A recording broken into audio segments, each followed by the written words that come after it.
Namaste Bittiya. Myself J.V. Neha Saini from Physiotherapy and Diagnostics, Jyoti Vidyapeeth Women's University. Here I am going to tell you about the anatomy of atlantoaxial joint and occipital joint. So the general features of the atlas axis and the atlantooccipital joint are. Here we have discussed about the general features of the atlas. Atlas is the topmost vertebra, and chief peculiarity of the atlas is that it has no body and it is a ring-like and consists of anterior and the posterior arches and the two lateral masses. So in the atlas, this is the anterior arch and this is the posterior arch, and these are the two lateral masses. And second cervical vertebrae is the axis. Axis has a convex underside and convex from side to side. The most distinctive characteristic of this bone is strong odontoid process and the dens. This strong odontoid process is known as dens. That is why this cervical vertebrae is also known as dens. So this is the atlas and the axis vertebrae. These are the first and the second cervical vertebrae. So here we can see the atlas, where we can see the anterior arch and the anterior tubercle, and posteriorly we have posterior arch and the posterior tubercle and the lateral masses. This is the axis on the second cervical vertebrae, having the dens and the two articular facets, superior articular facets. Then the definition of the atlanto-occipital joint is: it is the articulation between the atlas and the occipital bone, and it consists of pair of condyloid joints. The atlanto-occipital joints are synovial socket type of joints, and the sockets are shallow in infancy and deepen with age. So here we can see the atlanto-occipital joint, that is the joint between the atlas and the occipital bone. The ligaments of this joint is the articular capsule, since it is a synovial joint. So the first capsule is the foremost ligament of this joint. Then we have posterior atlanto-occipital membrane on the posterior side, which extends from posterior arch of the atlas to the posterior margin of the foramen magnum. So this is the posterior view of the atlanto-occipital joint. This is the posterior arch of the atlas, and this is the posterior margin of the foramen magnum. Then the anterior atlanto-occipital membrane. This is on the anterior aspect of this joint, and it extends from the anterior arch of the atlas to the anterior margin of the foramen magnum. So here we can see the anterior view of the anterior atlanto-occipital membrane. So this is the anterior margin of the foramen magnum, and this is the anterior margin, or we can say the anterior arch of the atlas. So the membrane in between these two borders is the anterior atlanto-occipital membrane. Then the secondary ligaments of this joint is the ligamentum flava, which join the laminae of the adjacent cervical vertebrae, that is the adjacent vertebral arches. Then we have the interspinous ligaments, which extends from the ligamentum nuchae to insert along the posterior foramen magnum and the external occipital condi. So here we can see the supraspinous ligament, that is between the spines. This is the supraspinous ligament and the ligamentum flava. So these are the ligaments which are the secondary ligaments of this joint, and the interspinous ligament. Now the movements which are occurring at this joint are: there is flexion and extension along the transverse axis, which give rise to ordinary forward and backward nodding movement of the head. Nodding means when you are saying yes. So the slight lateral motion, that is lateral flexion to one or the other side in the anterior posterior axis, that is tilting of the head, may also occur at this joint. So it's where the nodding action of the head occurs, that is when you say yes. So this is the head flexion and the extension and the lateral flexion. These three movements are occurring at the atlanto-occipital joint. Now the muscles which are happening in this movement, they include: in flexion we have the longissimus capitis, rectus capitis anterior, and the anterior fibers of sternocleidomastoid.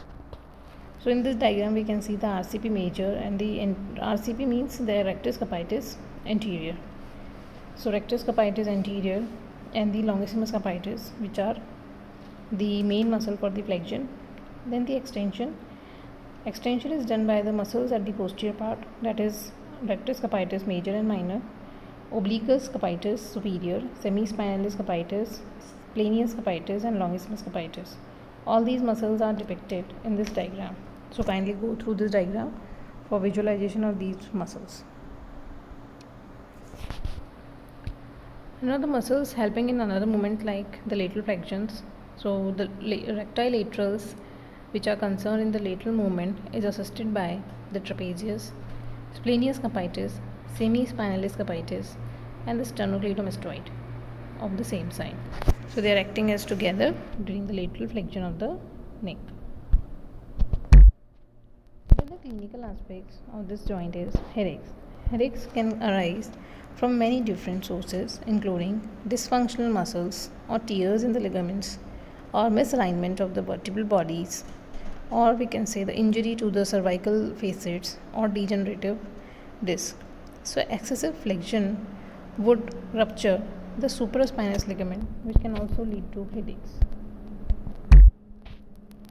Then the posterior atlanto-occipital membrane ossification may also cause migraine headaches due to compression of the artery. This is the vertebral artery, as we can see in the diagram. This is passing through the posterior atlanto-occipital membrane. Because of the ossification of this membrane, this artery gets compressed, which is leading to the decrease in the blood supply to the brain, and this can lead to the migraine pain. Then we come to atlantoaxial joint. So definition for this joint is the joint between the atlas and the axis in the upper part of the neck. It is also synovial in nature. Atlantoaxial joint is complicated nature and consists of three distinct joints. One is found between the dens of the axis and the anterior arch of the atlas. This is median atlantoaxial joint, and this is a pivot joint. So in the midline, this is the median atlantoaxial joint, which is between the dens of the axis and the anterior arch of the atlas. This is median atlantoaxial joint. These are located between the lateral masses of the first cervical vertebrae and the superior articular facets of the second cervical vertebrae. These are the lateral atlantoaxial joints. So except the median, we have the two lateral atlantoaxial joints, which are between the lateral masses of first and second cervical vertebrae. So here we can see the superior and the inferior facets, which are articulating and forms the right and the left lateral atlantoaxial lateral joints. So this is the X-ray image showing you the posterior arch of the atlas, the anterior arch of the first cervical vertebrae, and the odontoid process of the second cervical vertebrae. So here we can see the atlantoaxial joint. Then the ligaments for this joint are the apical ligament, which connects the dens to the foramen magnum. The apical ligament is clearly visible in the image, which is connecting the dens to the foramen magnum of the occipital bone, and the alar ligament. Alar ligament is also visible, which is connecting the dens to the lateral margins of the foramen magnum. So this is the foramen magnum, from where different ligaments are attached. These are the ligaments of atlantoaxial joint.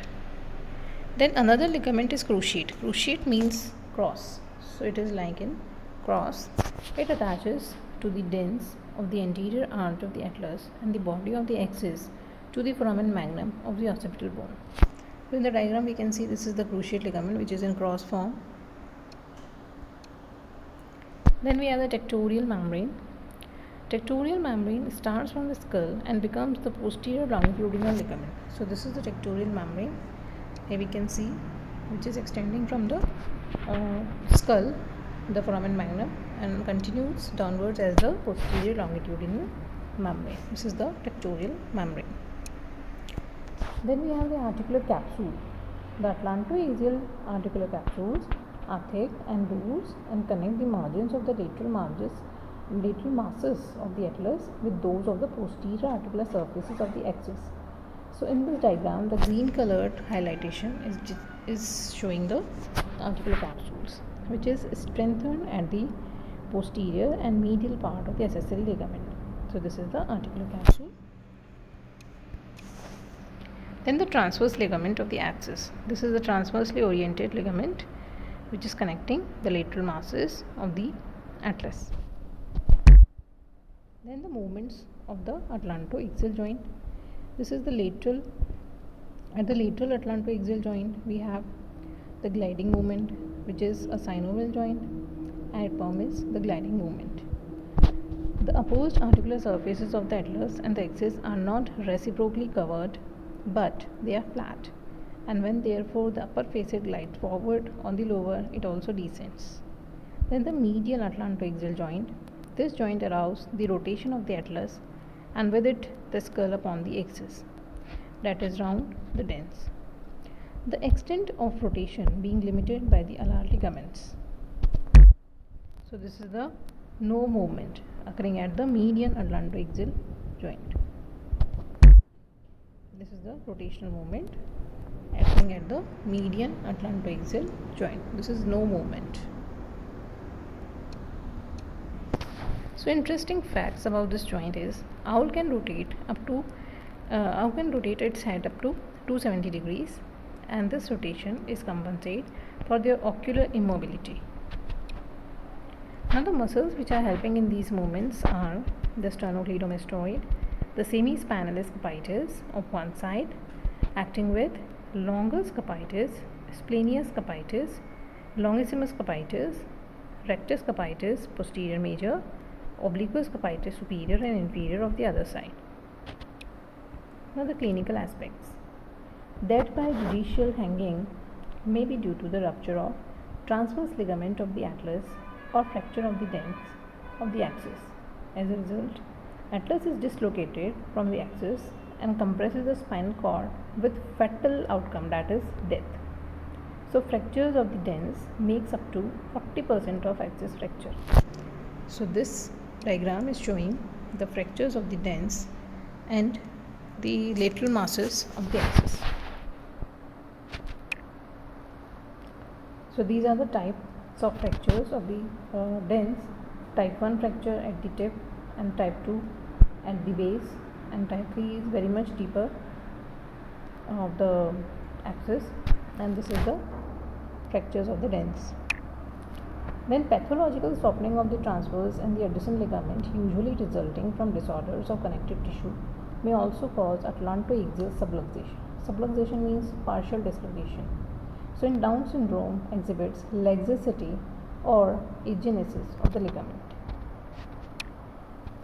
So here we can see the agenesis and the rupture of the ligament. Then cervical spondylosis. It is a common age-related condition that affects the joints and this in your cervical spine, which is in your neck.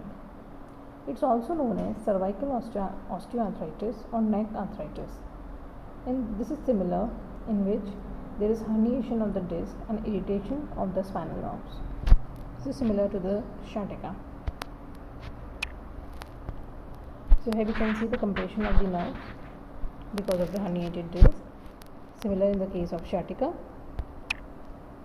And blood supply and the innervation of the anterior of the axial occipital joint. These are supplied by the C1 and the C2 spinal nerves, that is the first and the second cervical spinal nerves, and it is supplied by the branches of vertebral artery.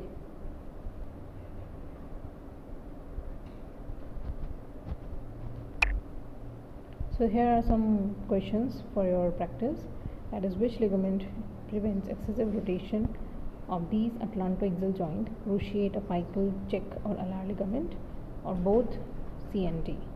So you have to find out the correct answer. Then how many atlantoaxial joints are there? 2, 3, 4. For this, please see the PPTs for this. Then what is the superior continuation of posterior longitudinal ligament? Option is ligamentum flavum, accessory ligament, membrana tectoria, cruciate ligament or supraspinous ligament.